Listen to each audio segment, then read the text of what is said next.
আপামর ছাত্র জনতার সাথে একেবারে গাদ্দারি শামিল হয়েছে। তার সকল প্রমাণ আমাদের হাতে রয়েছে। তাদের উপজেলা আওয়ামী সরকারি বাহিনীদের হাতে নির্মম নির্যাতনের আহত হয়ে, কারণ আমরা বরিশালে যারা ছাত্র জনতা রয়েছি বিগত দিনে বরিশালের স্বাস্থ্য সংস্কার আন্দোলন করেছি এবং সেই ক্ষেত্রে বরিশাল শেরেবাংলা মেডিকেল কলেজ, বরিশালের সদর হাসপাতাল সহ অন্যান্য উপজেলা কমপ্লেক্সগুলো, উপজেলা হসপিটালগুলোতেও আমরা দেখেছি অনেক উন্নয়ন হয়েছে এবং সেই জায়গা থেকে এই ব্যক্তিকে এখন দিলে এই বরিশালের স্বাস্থ্যখাত ধ্বংসের মুখে পড়ে যাবে এবং আমরা মনে করছি তার এই নিয়োগের মাধ্যমে ইতিমধ্যেই ধ্বংসের মুখে পড়েছে।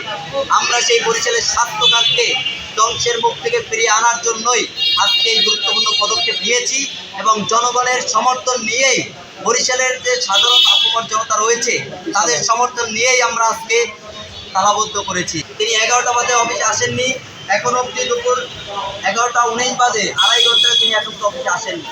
যেখানে প্রধানমন্ত্রী সকাল 9টায় অফিস করেন, সেখানে একজন সরকারি কর্মকর্তা 11:30 বাজে তখন অফিস করেন না। এটা অবশ্যই কখনোই এটা হতে পারে না। আমরা শুনতে পাই এই ডাক্তার মনিরুজ্জামান তিনি বলছেন তিনি নাকি বিএনপি। স্পষ্ট করে আমাদের কাছে প্রমাণ রয়েছে তিনি হাসনাত আব্দুল্লাহর সঙ্গীজন ছিলেন। এই যে আপনাদেরকে প্রমাণ দেখিয়ে দিলাম।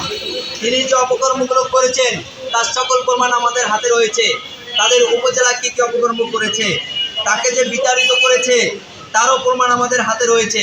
এই যে দেখেন নয়া দিগন্তে তার নামে যে নিউজ হয়েছে, এই যে দেখেন নয়া দিগন্তের নিউজ।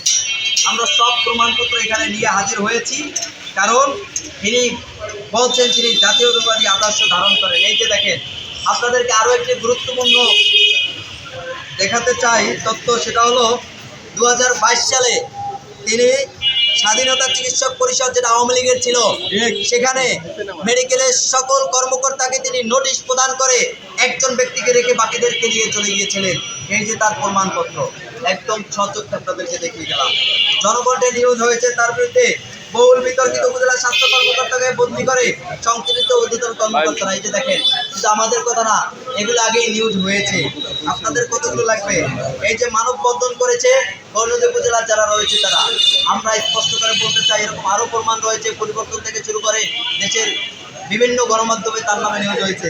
আমরা স্পষ্ট করে বলতে চাই আমরা কোনো দুর্নীতিবাদকে বরিশালের সিভিল ছাত্র হিসেবে দেখতে চাই না।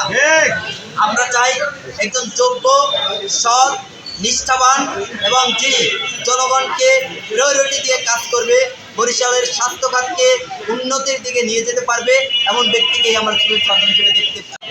আমরা আপনার সাথে অবগত হয়েছি যে আজকে এখানে তালামারার যে কারণটা এই যেমন আমাদের হাজার হাজার শত শিক্ষার্থীরা রাজপথে আন্দোলন সংগ্রাম করে আওয়ামী সরকারি বাহিনীদের হাতে নির্মম নির্যাতনের আহত হয়ে তারা যখন হাসপাতালে চিকিৎসা নিতে গিয়েছিল, এরকম আজকে ফ্যাসিস্ট যে সিভিল সার্জনরা যারা রয়েছেন, সিভিল সার্জনরা হাসপাতালে চিকিৎসা নিতে তারা নিষেধ করেছে। শিক্ষার্থীরা মরে যাক এমন স্টেটমেন্টও তারা দিয়েছে। তাহলে আজকের এই 2024 সাল থেকে এই পর্যন্ত আজকে ভাবতে খুব অবাক হয় যে ফ্যাসিস্টের দোষর এখানে যে আমাকে সিভিল সার্জন হিসেবে নিয়োগ করা হয়েছে, যে গৌরনদীতে তিনি এর আগেও দায়িত্ব পেয়েছিলেন, যার সাথে অহরহ আবুল হাসানাত আব্দুল্লাহ এবং বরিশালের পলাতক মেয়র এখন বর্তমানে যুক্তরাজ্যে পাড়ি জমিয়েছেন, ভোটচরের মেয়র সেনিবা সাদেক আব্দুল্লাহ, তার সাথে তার হাজার ধরনের ছবি রয়েছে। সেই সিভিল সার্জন কীভাবে তিনি এখানে আসেন, যিনি বলেছিল শিক্ষার্থীরা তারা মরে গেলে আমাদের কোনো অসুবিধা নাই, তোমরা তাদেরকে মেরে ফেলো, তারা এখানে চিকিৎসা নিতে পারবে না।